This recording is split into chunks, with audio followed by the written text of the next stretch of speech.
Goalies, how's it going? My name is Connor Monday, and welcome back to the DIY Goalie channel, or podcast, or however we're going to put this. I'm joined here, back again, brother in arms, Nathan Park. How are we doing today, Nathan? Good. I got a new webcam, so the quality isn't nearly as good as my old one, but at least it works. So Well, it looks fine to me. Like, you look pretty crystal clear over there. I can see all of Jess's stuff behind you there. I'm also in a new background setting. It's exciting. Got the goalie mask, the Oilers logo. Can you tell I'm a homer or not? I don't know. Yeah, a little bit, but I think we've Starship figured Enterprise that out over there as well. It's a good time. Some other episodes. Oh boy! All right, we're jumping into it here today. What do we got? What's on the docket today, Nathan? Yeah, we're talking about basically things to look for in a goalie coach, and kind of some things that that you kind of want to see out of your goalie coach to make sure that it's a good fit for you and all of that stuff. So I know Connor and I are far from the perfect coaches, but we can at least provide a little bit of a framework to kind of get you guys started and to make sure that you guys are kind of getting the best bang for your buck when it comes to working with a goalie coach. So we've started from the bottom and we're about halfway there. We're living on a prayer, is what. Oh my goodness! All right, so we're gonna be jumping into that today. It's a good time. I mean, there's a lot of goalie coaches out there, but there's only a select few, probably us excluded from that list, that can really bring that really kind of tick off all the boxes that we see. But I mean, if you can get a goalie coach, or if you have somebody who's played the position, and has quite a bit of knowledge about goaltending, who can tick off 50%, 75% of kind of the framework that we're going to lay down here today. I think it'll be in the long run there. It'll be good in the long run. Yeah, and we'll chime in too to kind of say like which ones we personally feel are probably like more important to look for, and which ones are kind of more, I guess, like nice to haves. But yeah, I mean, the big thing is with everything goaltending, it's going to be a lot of personal preference and personal fit. I mean, myself and Connor have both gone through working with kids that, it kind of works out, but it's not the best fit. And then there's some where, you have some goalies that just don't want to work with anybody else but you, right? So a lot of it's going to be a little bit of trial and error, seeing what works for you specifically, but it's kind of like, everything we've talked about with goaltending pretty much. So find what works for you guys, but we'll kind of give you some things to think about and a bit of a framework there. Are we just going to dive right into it? Not yet. Not yet. I damn near choke on myself. I was going to say, though, everybody obviously will have their preferential coach out there, and I think that's kind of a given no matter what. But it's always not a bad idea to have, or to listen to another voice either. I mean, even if you're out, like, say, like, you prefer working with Nathan, and then you're out with me just for one skate, maybe you and I don't want to say don't get along, because I want to get along with everybody, but maybe just we don't mesh together well, and that's fine. But as long as you still take in what is being said, and you just, Coach Connor and I didn't exactly work out well together, but I mean he mentioned this to me, and I've adapted that into my game. As long as you're still, it's a good idea to listen to different voices, because again, more tools in the toolbox and all that. But you can have your preferential goalie coach, and that's fine. But it's never is a bad idea to have another voice of reason, so to speak.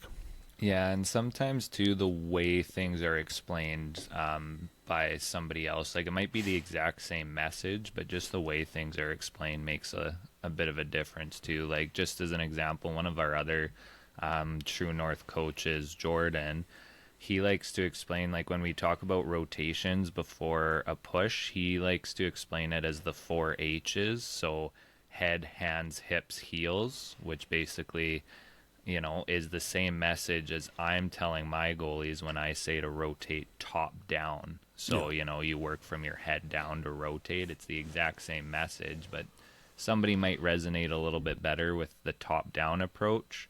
Somebody might resonate better with the 4 H's approach. So that's another example too. Okay, let's jump into it here, and I guess I'll start it off. First thing of what to look for in a goalie coach is a goalie coach who breaks down a position. There are a lot of coaches, and even more so goalie coaches, that will explain, okay, guys, here's the drill that we're going to be doing. You're going to go point A to point B to point B to point C. Break, and then, so they don't necessarily explain kind of the why behind it, or they don't necessarily explain, hey, here's the scenario that we're breaking down here. And so it's, you want a coach who can explain the drill, but you also want a coach who can explain the theory behind it in a sensor. So you want somebody who can, just explain the drill, break it down, explain the theory behind it, and kind of take you through a step by step of, okay, we're going to be shuffling from point A to point B, and here's why we're doing that, because we're imagining like a high to low, and we're only going to be shuffling in this sequence here of this part of the drill because it's a high to low pass, and it's a short movement that, we don't need to do sliding, or we don't need to do T pushing or anything. Okay, and then we go from point B to point C. We're going to T push because we're going to imagine it's a D to D, and so we want to T push across because that's a longer distance, and so on and so forth and everything like that. So you want a guy who's going to talk, kind of like what I'm doing right now, but as long as he's able to articulate what the drill is, the theory behind it, and the why, you're already hitting the ground running there, because you're able to imagine that scenario when you are doing the drill, and you're able to take what you're learning from that and be able to implement it either into other drills or into your game. Yeah, and one of the big philosophies that we have at True North, and it's not very good business practice, but we want to basically make our jobs obsolete. So my goal as a goalie coach is to be able to run my goalie through a drill.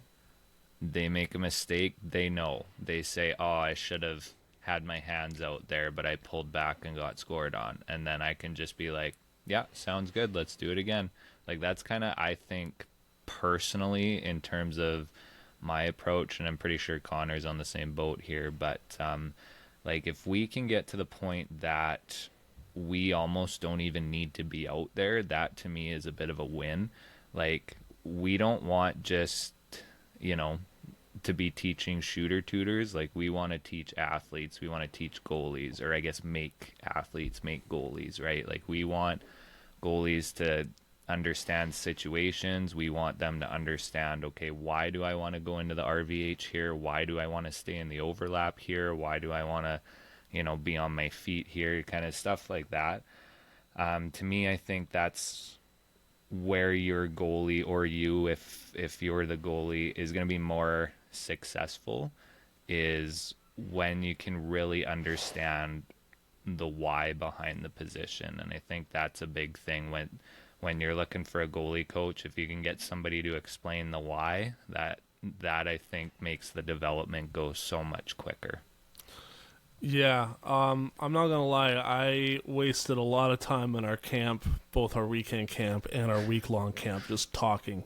Yeah. And just explaining a lot of the theory behind the position, and that's I do quite enjoy doing that. No, I'm not gonna lie to you there. I do like talking about kind of the ifs and whys and the whats and hows behind it and all that. I mean, even again, we've referenced them so much on this show, but in Goal Magazine and their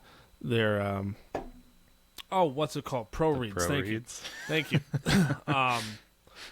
Just like even like their pro reads, like we're literally doing that on the ice, but just kind of in a different in a different capacity there. So so again, just having somebody who can break down the position it just does wonders for you there, and just you really gets you thinking. And it's just kind of just like the goalie nerdy stuff like that, and I love it.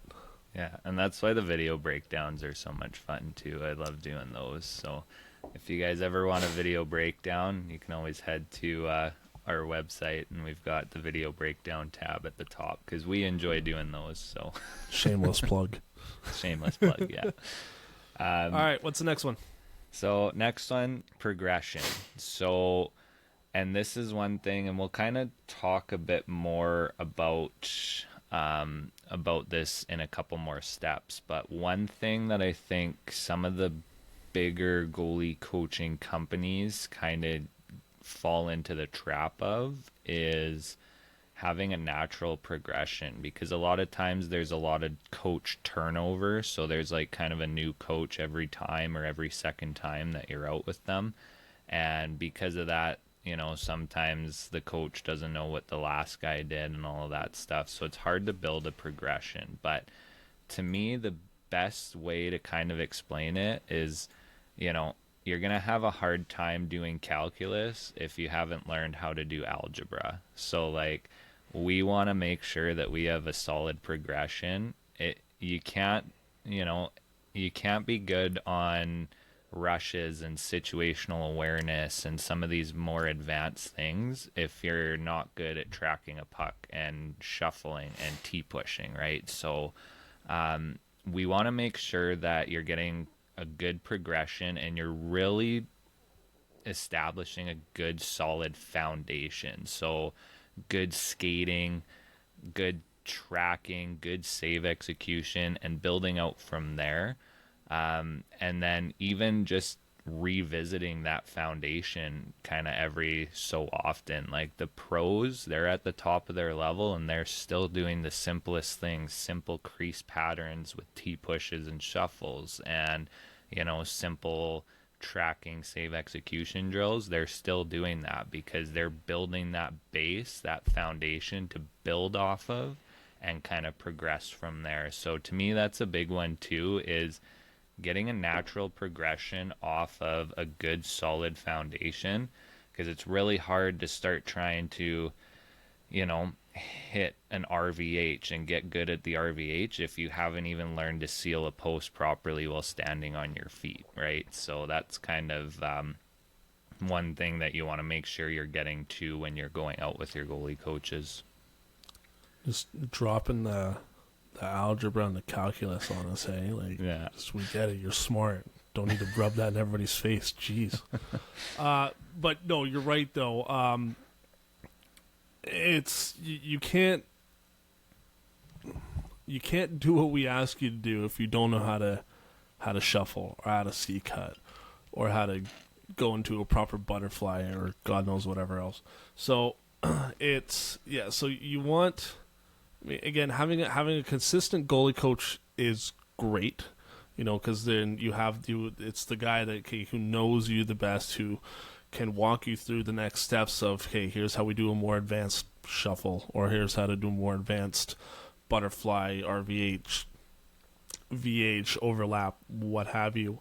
But then I think in that same breath, what I will say, and maybe we can touch on this in just a different episode, is just kind of the communication between goalie coaches on that front. I mean, like for us at True North here, I mean, you, myself, and Jordan, we are somewhat in regular contact with each other when it comes to, hey, we're going out with Rigorous Hockey Academy. I'll name drop them.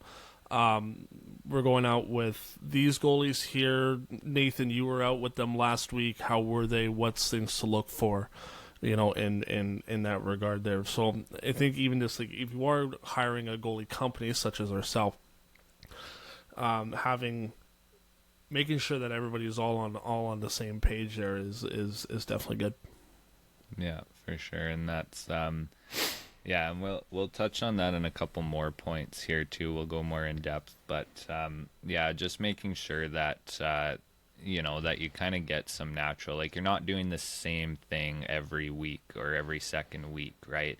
There's some variance to it. There's some progression. Yes, you can come back to the foundational things, but we still want to kind of see, like, you know, we're starting with the simple, then we're getting more advanced, and we keep going. Exactly. So that's kind of what we're looking for.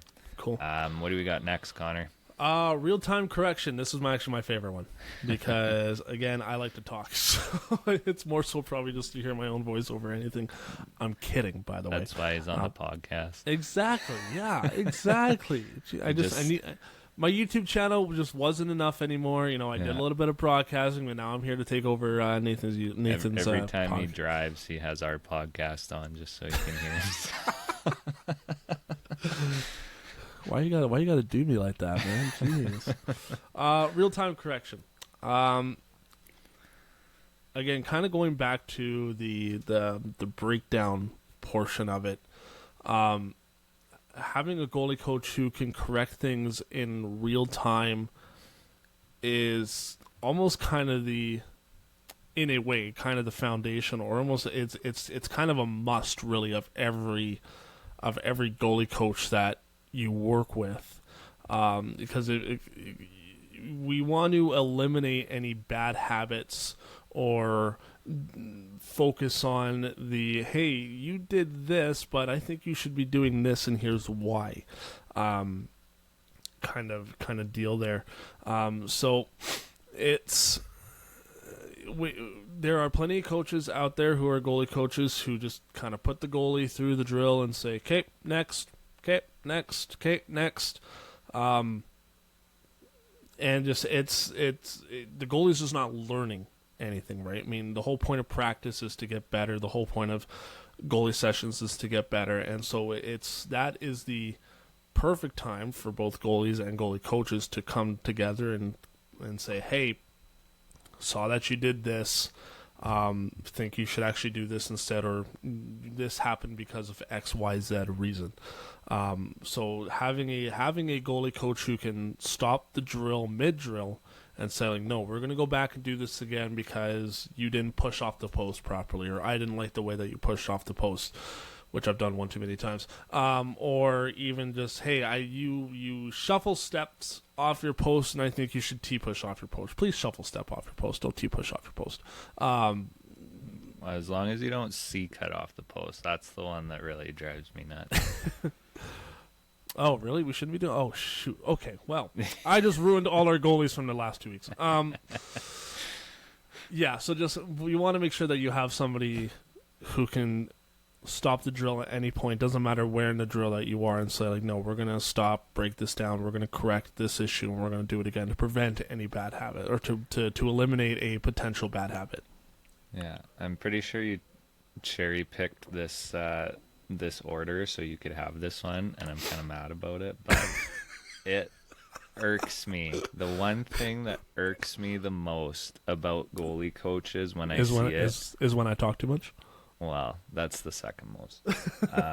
But is when I see, like, in a camp, you have a station, a goalie goes through his 2 minutes in the net or whatever, comes out, the coach goes up to him and basically says, okay, next time do this, this, and this. And then they go on to the next one, the next goalie. And I'm just like, okay, that goalie is going to forget that by the time they get into a situation that they can apply what you just told them. Like, stop the drill. I personally don't care if we only get through 2 or 3 reps because we have to explain things. Stop the drill, get them to do it again, get them to do it properly. And to me, that's one of the first things I tell any coach that hops on board with us at True North is we stop things and correct at the time that it happens. And if we have to restart the rep, we restart the rep. Because that is one of my pet peeves, is just that not real-time correction, whether there is no correction at all or whether they just summarize it at the end of their rep or at the end of the drill or whatever, because there's no way for the goalie to implement what you just told them. So Yeah, like saying like, hey, you should have. Usually, you should have C cut off. You shouldn't C cut off your post. You should shuffle step off your post, or you shouldn't slide into your next position. You should T push in your next position. It's stuff where it's mechanical. Yes, that should be stopped and dealt with in real time. I would personally say afterwards, because I do this anyways. So I'll still say, hey, we should still be doing this, this, and this even after the drill's done. We're moving on to the next goalie, but it's just I take it more so as, hey, it's food for thought for when you either jump into your next rep with the same drill or when you move into a slightly different drill. yeah, and I'm fine with that, and like the recap and all of that. It just drives me nuts when that's the only feedback that a goalie gets. Yeah, no, absolutely there. Yeah. There wasn't any malice behind that. It was just kind of the way things turned out. Yeah, but for sure. there was a whole bunch of malice, all the malice there. Yeah, that's okay. I can take it. I dish it. I can take it. All right, so we'll move on to consistency here, which there'll be a few kind of similar points to progression. But again, one of the things that kind of happens when some of these goalie coaching companies start to get big, they bring in quite a bit of goalies that most likely have maybe worked with in their program for a couple years and they've played at a decently high level, and then they've kind of aged out or are slowing down or whatever, so they kind of transition to coaching, which is fine. The problem is a lot of times they don't really get the tools that they need when it comes to making that transition to coaching. And I mean, there's no perfect formula for this, but a lot of times they just kind of get told, okay, well, you can go out with our U9 session this Saturday and go have fun, kind of thing, right? We want them to work on stick saves. Go have fun. Figure it out.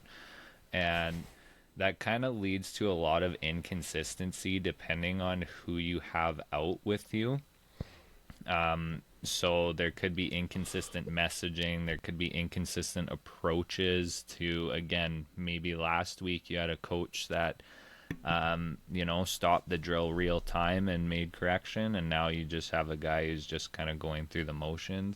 Again, this more so applies if you're working with like an organization, but it can apply to individuals too. Now, the caveat to that though is, like, I've learned quite a bit in the 6 years that I've been coaching and have adapted a lot. So there might be some change if a coach kind of figures out a different way they want to teach something or kind of learn something that they think is a better approach. But if you're getting like mixed messaging from, one session to the next, that's kind of when, things can go downhill a little bit. It's confusing to the goalies, and it can kind of lead to, oh, well, what do I want to do actually in this case? Coach A said this, Coach B said this, and now I don't know what I should be doing. So as best you can, if you can find some consistency in your goalie training, that definitely helps a lot. Yeah. So I was just going through some notes here. Yeah. Oh, I completely forgot what I was going to say. Agreed. 100% agreed.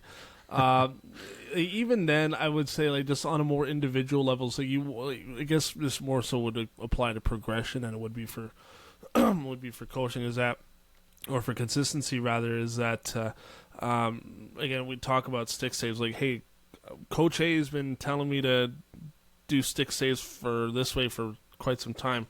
Well, now we're moving into the next progression of the drill, and now he's telling me to complete. Now he's telling me that I'm doing my stick saves all wrong, right? So you want to make sure that even as an individual coach, that you're still conveying the same or at least a similar message, because if you're the guy that's building up that foundation, you don't want to necessarily tear it down to build it back up. And then even agreed on a excuse me, on a company level. I mean, again, that's one of the things that I like about True North, is that at least all of us, you, me, and Jordan, are still all within contact with each other, because if we're covering a session at, again, somebody else was out at last week, it's like we're at least chatting about it in text message, Facebook Messenger, or whatever, and say, well, hey, here's what we did last week, here's what we're going to be working on, here's what you should be working on this week, or here's what's going to be happening this week, here's some things to look out for, that kind of deal. And even then, I'll take it a step further. And again, going back to coach communication, like, even if, like, goalie A worked with goalie coach A last year, and he's moving into a new team, and this is actually in one of Schwartz, in the Schwartz Saskatchewan hockey article, or seminar rather, is that if you're bringing in a new goalie to your team, for whoever's the designated goalie coach on that team should at least make reach out to the goalie's usual goalie coach, will call and say, like, hey, what did you guys work on throughout the summer? So then at least there's a still a consistent message, or they say, hey, what did you guys work on for the last 6-7 months or whatever? Say, hey, I'm noticing this with this goalie. Is this normal, or is this, like an anomaly type deal, right? So again, I think that would still relate to that coach to coach consistency and communication. Yeah, for sure. And that's a big thing too, is like just being open. And I guess maybe it touches more on the next point, but just being open and collaborative. Like, I think there's enough to go around that coaches can be a little bit more open with other coaches, as opposed to being like keeping everything tight to our chest, right? But, yeah, sticking, I guess, building off of that point, then why don't you take us into the next point of accessibility and communication? Yeah, absolutely. Again, I guess we've touched on it on other points, but I think as a coach, when it comes to communicating with your goalies, there should always be that open dialogue. Having worked with Junior B and Junior A teams in the last 3-4 years, I'm basically made it a mission to say, like, hey, at the start of the year, I said, hey, here are my expectations. What do you guys expect of me? That type of deal.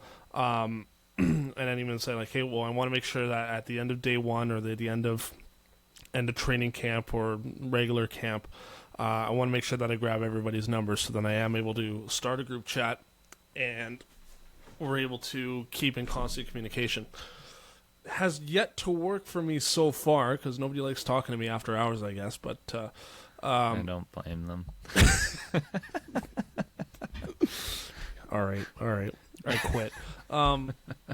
Anyways, but it's still that just the act of having that open dialogue there, right? For us as coaches, we want to make sure that we're available at any point.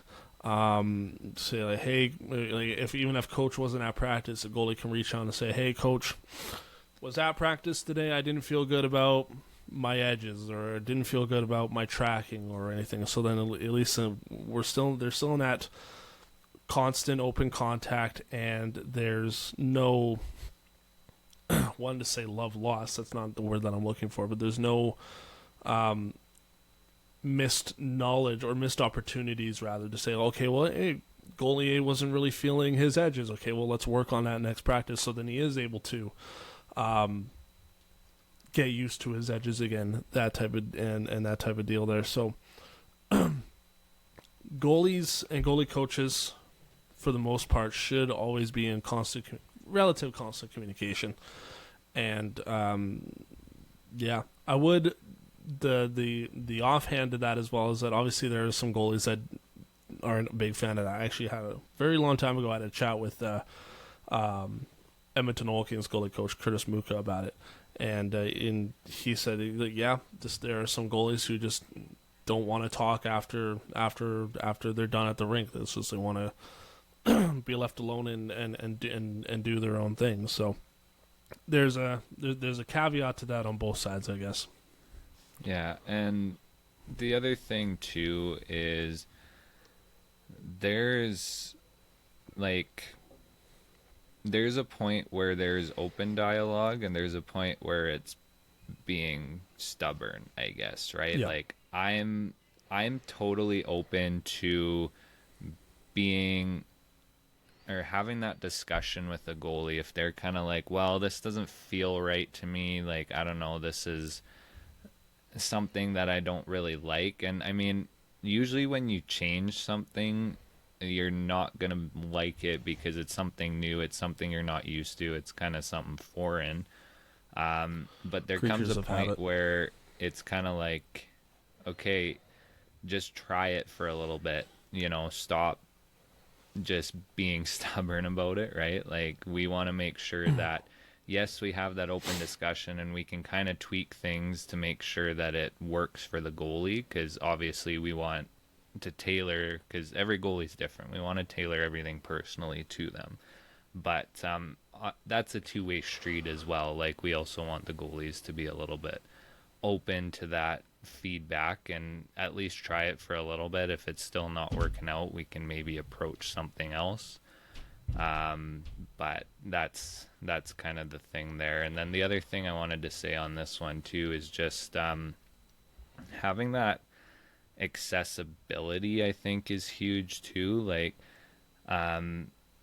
don't abuse it, goalies, but you do want a goalie coach that you can send a message to kind of anytime and be like, hey, I'm in a bit of a rut, like, can you help me out? And you want them to be able to take a little bit of time and say, yeah, like, what's going on? Is there something going on at school, or are you not feeling confident, or what's the deal? And you can kind of work out with that. Now, don't be sending them messages every, half an hour, asking them like, hey, where's the best place to get my skate sharpened or whatever, something like that, right? Speaking like, from experience there, or? No, it's just the first thing that popped in my head. But, you want to make sure that there's that fine balance too, because a lot of these coaches, like, they have a lot of clients and they're pretty busy. So, Yeah. Value their time, but you also want them to be around too to make, to have advice or kind of, be able to offer their insight. The other thing too is the goalie community in general has very little support. So if you can find a coach that, even if you're not necessarily working with them all the time or whatever, if they're just around to, help with the odd piece of advice too, that's kind of good to have. I think if you're a coach out there, don't be afraid to, talk to people who you aren't working with, because to me, I think the goalie community in general needs a little bit more of that and a little bit more support in general. But Yeah, I wouldn't disagree with that. yeah. All right, Last you got point. oh, okay. I was gonna ask if we had any more on that, but No. I think I've already kind of said what I needed to. I was focusing more on the off ice side of things, but yeah. Definitely on the on ice as well. I mean, again, it's particularly in the older levels, again, in junior B, junior C, junior A, major juniors and beyond. Everybody on the team has the same. Again, I'm talking about this from a team perspective. Everybody on the team has the same goal, and so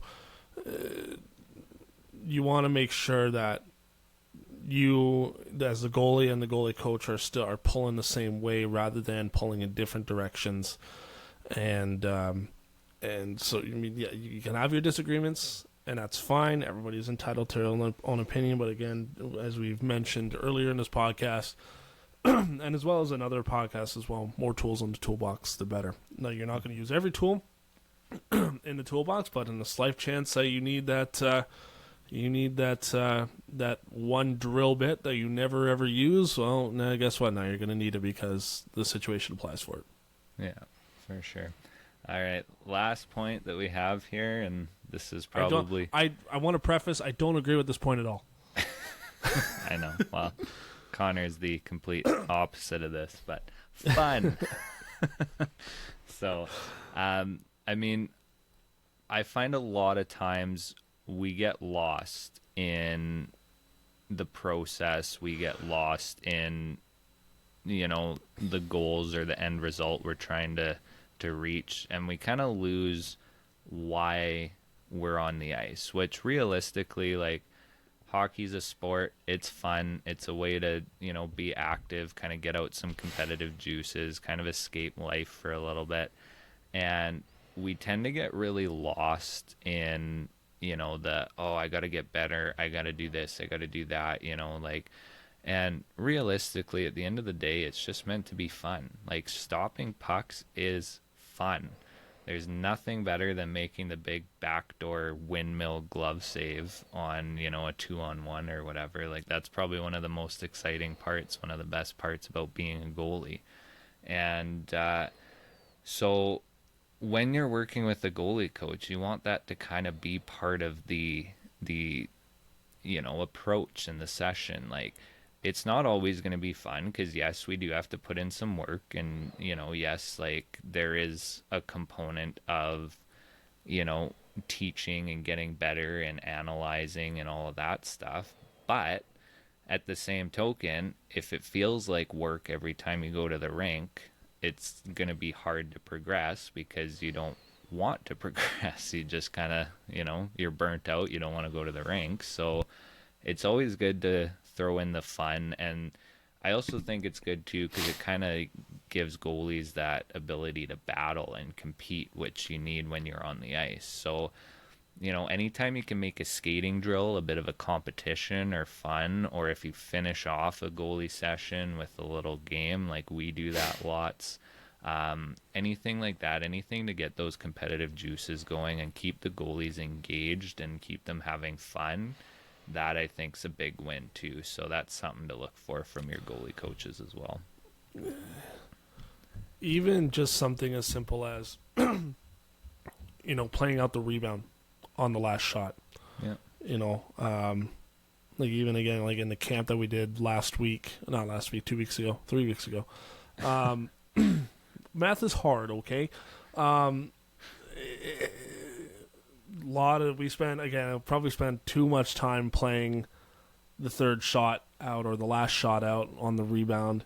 Again, it's more so, excuse me, it's more so meant for, the athlete. He says, got to stop that rebound now. And again, it's also fun for the coaches as well because we get to jump in on the action and all that stuff there. But again, there's as much as probably take a one too many passes too far.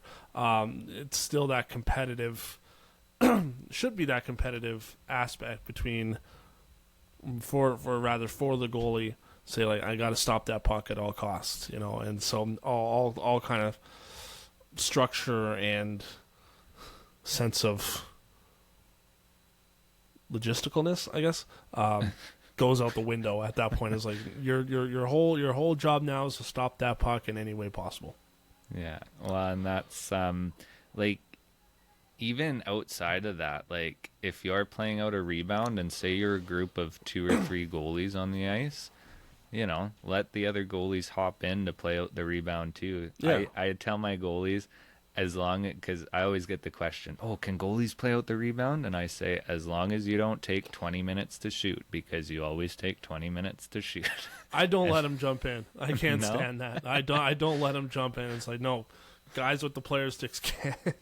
Yeah, well, it depends on the age level too. Yeah, like, some true. of the older goalies, it's totally fine. But some of the younger ones, they want to hop in and then they get the puck and they stand there for 10 minutes. Yeah, because so they're that's trying why to adjust their hands and whatnot. Yeah, so yeah, I make that rule. If you take too long, you don't get to hop in. Yeah, but stuff like that, like, and that was just one example. But if your goalie coach is out there kind of poking a little fun, you're kind of chirping a little bit, you're, celebrating a little bit after a goal, and then the goalie celebrates after a big save, like that sort of stuff. Like that's kind of, you know, I think is one of the more enjoyable parts about doing this job, being a Right. goalie coach, is just being able to have fun with the goalies, right? I mean, we're past the point of playing now, at least any serious level of play. So, that's kind of our way of having a little bit of competitive, fun and whatever too, is just being able to go out there and mess around with the goalies on the ice. So, Yeah. So the end result being from all this is you want a coach, a goalie coach, who not only knows what they're talking about, but who puts a level of care into the job it is that they're doing. And there are a lot of coaches out there that say, "Oh yeah, I do." Meanwhile, they have 40 plus goalies out on the ice for a week long session. that's another pet peeve. Irks me. And we all know who we're talking about here. And I believe that to a certain level, that they probably did at once upon a time. They did care, and probably they do still care to a certain degree. Don't want to take that away, but again, I get it. It is a business too. But. Yeah, exactly. Yeah, exactly right. But there's still a line between how many goalies you have, quality over quantity. Yeah. Right. Yeah. Exactly. Thank you. So I mean, like, all of us at True North Goaltending, we absolutely care. Our numbers aren't as big, and maybe that's okay. Honestly, I think that's fine. I mean, obviously, we still want to grow the clientele and all that there as well, but still, just having that sense of, or having that care into our product, into what it is that we do, and even there's another point there where it's just completely slipping my mind, but just having that personality, I guess, or just being able to work with your goalies or work with your goalie coaches on a more personal level as well there too. That kind of that intimacy there on a base level, right? So that's just to kind of sum everything up that we talked about there. That's something that you really want to be looking for, as a goalie coach who cares. Yeah, because the last 2 years we've sold out our week-long camps, and I still will refuse to add any more goalies. Like, we max out at 12 goalies on the ice at once, and we split them up accordingly. And to me, that's, I think, a good number. You can maintain the 3-to-1 goalie to coach ratio. Anything more than that just kind of gets a little ridiculous. So, but yeah, so just the 6 points we covered was just being able to break down the position, having a good solid progression, correcting in real time, being consistent, having that accessibility and communication, and just being fun. So again, every goalie coach is going to be different. Every goalie is going to be different, what they like. I mean, that's probably the biggest kind of realization and change in approach that I've had while coaching, is I've come to realize I'm not coaching goalies, I'm coaching people, right? And it's as much an art to figure out how to work with the goalie you're working with as it is a science to explain the actual technique of it, right? So don't be afraid to experiment. Try a couple coaches out. Even though you like one that you have, there might be something that fits even better, right? I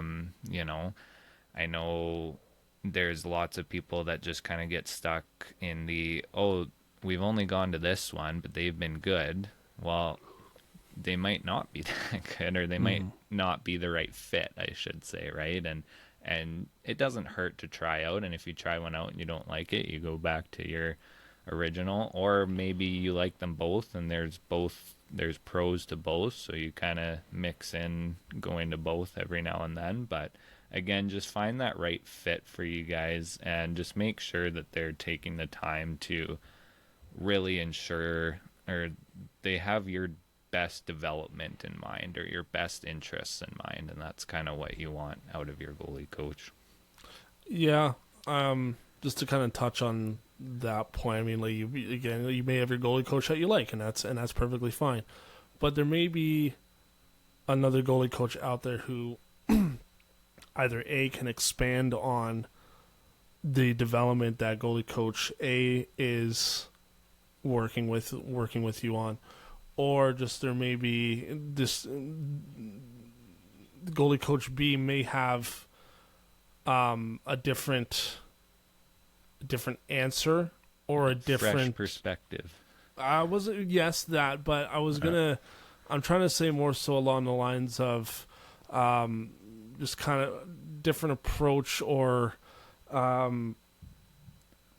just kind of a different, or maybe just an extra tool for your toolbox that you need that maybe goalie coach A can't supply you with.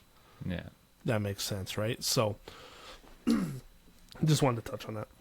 Yeah, for sure. Well, we'll wrap it up there. So, thanks again for tuning in this week, guys. As always, you can follow us at the DIY Goalie on Facebook, Instagram, X, TikTok, YouTube. You can check out the merch that we have at the DIYgoalie.com/shop. We're getting close to having been 6 months in, so this is episode 22. So the show notes will be at the DIYgoalie.com/pod022, pod022. As always, I think we've had one listener question, but come in. But if you guys want to be on the show with either an audio or a text question, you can head to the DIYgoalie.com/podcast and submit a question to us. We've also currently got a sale on all our merch, as well as our 26 video course breakdown. So both of those, the code is 2425 season, because it's our preseason sale. So you can head to the DIYgoalie.com/shop for the merch to get 15% off of that code, or you can hit up the DIYgoalie.com/courses, and there'll be a button to take you to our course platform, and you can use that same code for 30% off. That'll be open till September 15th, so you guys can take advantage of that going into the start of the season. Other than that, I think that's about it, unless you got anything else, Connor. Oh, I guess just quickly, don't forget to subscribe and follow on Spotify and Apple Podcasts. Leave us a rating, leave us a review.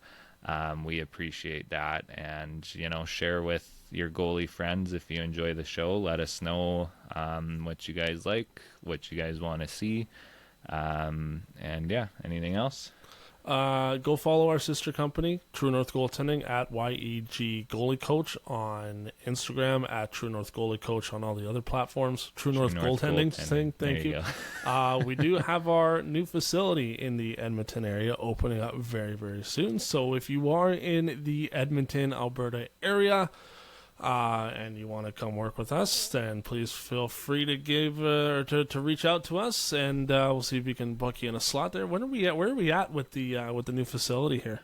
Well, after we're done recording, I am heading my way over there. So I've got about 50% of the synthetic ice down, and should be pretty much done all the major stuff, I'm hoping, within the next 2 days. So I think by the time this podcast airs, we should be pretty close to accepting bookings. So I think another day or two after airing, we'll probably have a soft opening with a couple goalies we know, just have them out and see how things go, and then hopefully within the next week or so we'll be open for bookings, assuming that there's no major hiccups. So make pretty sure excited about that. So make sure you follow us on our sister account as well. I'm pretty sure DIY will probably retweet and repost all all that fun stuff as well there. But make sure you keep a close eye on our social media pages on when we do start accepting bookings and all that.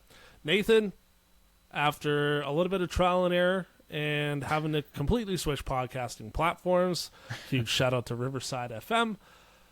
We're going to call it a day. So thank you guys so much for watching. If you're on the video side, thank you so much for listening. Make sure you subscribe, follow, do all that stuff, share with your friends and whatnot. My name's Connor Monday. On behalf of Nathan Park, we'll see you guys next week. Take care.